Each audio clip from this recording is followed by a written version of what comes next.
Live mula sa UCA News Center. Ito po ang Balitang Pinas.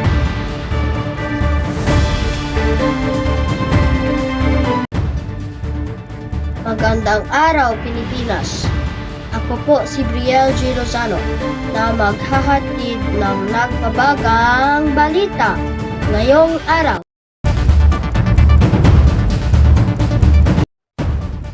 Magagandang tourist spot sa Pilipinas ating bisitahin.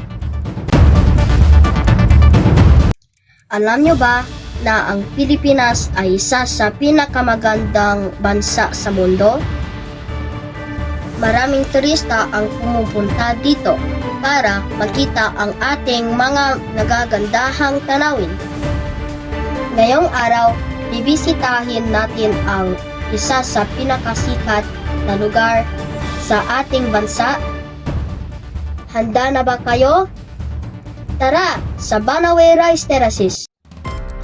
Ang Banawe Rice Terraces ay makikita sa probinsya ng Ifugao. Ang mga ito ay parang higanteng hagdan-hagdang palayan na nakaukit sa gilid ng mga bundok.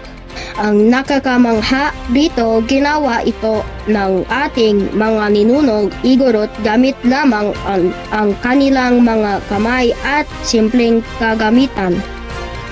Isipin ninyo, wala pa silang malaking makina noon.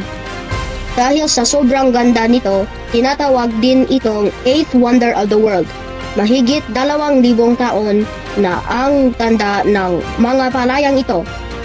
Hanggang ngayon, ang ating mga kapatid na Ifugao ay patuloy pa rin nagtatanim dito para mapangalagaan ang ating tradisyon.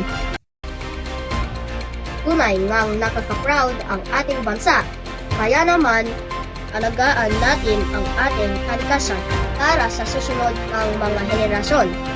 Ako po muli si Brielle G. Lozano para sa Balitang Pinas.